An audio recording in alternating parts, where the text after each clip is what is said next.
ভোটের ফলাফলকে বর্তমান সরকার বিদ্যাঙ্গুলি দেখিয়ে জনগণের বিরুদ্ধে অবস্থান করতেছে।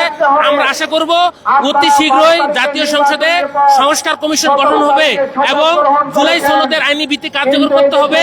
অন্যথায় 11 দলীয় ঐক্যজোটের পক্ষ থেকে আজকে যে বিক্ষোভ মিছিল শুরু হবে, স্টেপ বাই স্টেপ বিভিন্ন ধরনের কঠোর থেকে কঠোর কর্মসূচি হবে, যতক্ষণ না পর্যন্ত গণভোটের ফলাফল জাতীয় সংসদে সংস্কার কমিশন গঠন না হবে, ততক্ষণ পর্যন্ত জুলাইয়ের যত শক্তি এবং জামাত ইসলামী নেতৃত্বাধীন 11 দলীয় জোট মাঠ ছেড়ে যাবে না। 11 দলীয় জোটের আজকের এই বিক্ষোভ সমাবেশকে কেন্দ্র করে বায়তুল মোকাররমে আমরা দেখতে পাচ্ছি চারদিকে নেতা কর্মীদের ঢল নেমেছে এবং শুরু থেকেই প্রশাসন মোতায়েন করা হয়েছে। অতিরিক্ত আকারে পুলিশ আমরা দেখেছি তারা দায়িত্ব পালন করছেন। বিভিন্ন ফেস্টুন প্ল্যাকার্ড নিয়ে বায়তুল মোকাররমে প্রবেশ করছেন 11 দলীয় জোটের নেতা কর্মীরা।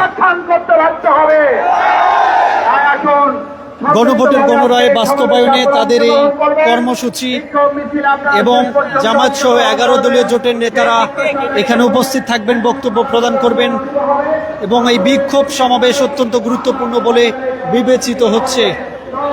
কি মনে করে আপনারা কি দাবি জানাচ্ছেন? ব্যানার নিয়ে আসছেন, জুলাই সনদ বাস্তবায়ন করার দাবিতে আমরা এখানে আসছি। অবশ্যই আমরা জুলাই সনদ বাস্তবায়ন চাই। এত এত এত মানুষ শহীদ হয়েছে কেন? এই দেশটাকে শান্তি করার জন্য। এই এখন আমরা দেখতে পাচ্ছি শেখ হাসিনা স্বৈরাচার বিরোধ যারা ছিল, এই দেশটা সেইভাবেই চলতে চাচ্ছে এখন তারা, কিন্তু আমরা সেটা কখনো মেনে নিতে পারবো না। এই দেশের জনগণ সাথে নিয়ে আমরা আবার লাগলে জুলাই সনদ করার চেষ্টা করবো ইনশাল্লাহ। চারদিকে স্লোগানও দিচ্ছেন জামাত সহ 11 দলীয় জোটের নেতা কর্মীরা আমরা দেখতে পাচ্ছি এবং প্লাকার্ডে চারদিকটায় ভরে গেছে। বিকেল 5টায় সময় নির্ধারণ করা হয়েছে এই বিক্ষোভ সমাবেশের। গণভোটের রায় বাস্তবায়নেই মূলত তাদের মূল দাবি। সেই দাবিতে আজকে এই বিক্ষোভ ও সমাবেশ। আমরা দেখেছি যে সংসদে ইতোমধ্যে ব্যাপক তোলপাড় উঠেছে গণভোটের রায় নিয়ে এবং জুলাই সনদ বাস্তবায়ন নিয়ে। সবকিছু মিলেই কিন্তু এই আজকের বিক্ষোভ সমাবেশ, যেখানে 11 দলীয় জোটের শীর্ষ নেতারা উপস্থিত থাকার কথা রয়েছে। গণভোটকে বাস্তবায়ন করে জুলাই সনদ বাস্তবায়নে এদেশের গণমানুষের যে প্রত্যাশা, এই প্রত্যাশা বাস্তবায়নে সরকার ঐক্যবদ্ধ ভূমিকা রাখবে। এই আহ্বান বাস্তবায়নের জন্য আহ্বান থেকে যাচ্ছে। এটি আমাদের দাবি এবং এদেশের জনগণের দাবি। 5 আগস্ট 36 জুলাই যে গণঅভ্যুত্থান হয়েছিল, গণঅভ্যুত্থানের মাধ্যমে একটি জনবিচ্ছিন্ন পেশিবাদী সরকারের বিদায় হয়ে একটি যে 12 ফেব্রুয়ারি নির্বাচনের মাধ্যমে একটি সরকার গঠিত হয়েছে। এই সরকারের মাধ্যমে অন্তর্বর্তী সরকারের অধীনে যে দুটি ইলেকশন হয়েছে, দুটি ইস্যুকে ভিত্তি করে নির্বাচন হয়েছিল। একটি হচ্ছে জাতীয় সংসদ নির্বাচন, আরেকটি হচ্ছে গণভোট। এই গণভোটকে তারা আজকে স্বীকার করছে না।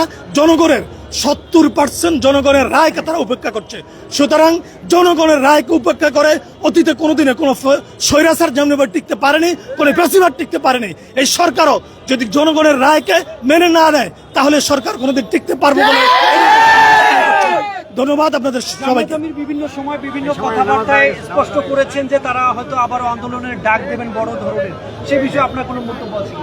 এ বিষয়টা আমির জামাত যেটি বলেছেন, এটি হচ্ছে জনগণের রায়কে, যেহেতু বাংলাদেশ জামাত ইসলামী এদেশের গণমানুষের সমর্থন নিয়ে কাজ করছে, সুতরাং বাংলাদেশ জামাত ইসলামী সবসময় জনগণের পক্ষে ছিল।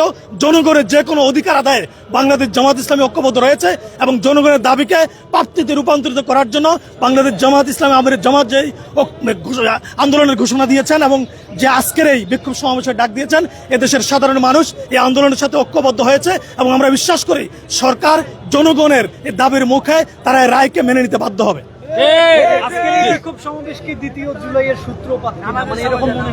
এটি সময় বলে দিবে যে এটি দ্বিতীয় জুলাইয়ের সূত্রপাত কিনা।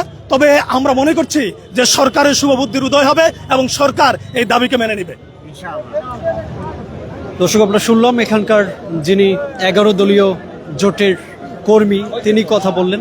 তিনি এই জুলাই সনদ নিয়ে টালবাহানা এবং গণরায়ের বাস্তবায়নের পক্ষে রয়েছেন এবং সেই প্লাকার্ডগুলো প্রদর্শন করছেন তারা। কি কি দাবি জানাচ্ছেন? আমরা পরে কথা বলতেছি, আমরা পরে জানাবো। প্লাকার্ডে কি লেখা আছে এটা বলেন। এখানে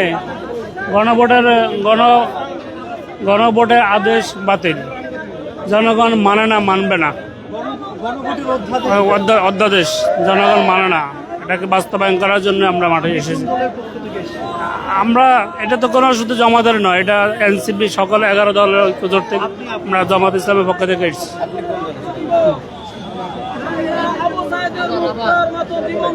বায়তুল মোকাররম এলাকায় এখন জামাতের নেতা কর্মীদের ঢল আমরা দেখতে পাচ্ছি। অতিরিক্ত পুলিশ মোতায়েন, কড়া চেকিং এর মাধ্যমে ভিতরে প্রবেশ, সবকিছু মিলেই আজকের এই বিক্ষোভ এবং সমাবেশকে গুরুত্বপূর্ণ বলে বিবেচিত করা হচ্ছে।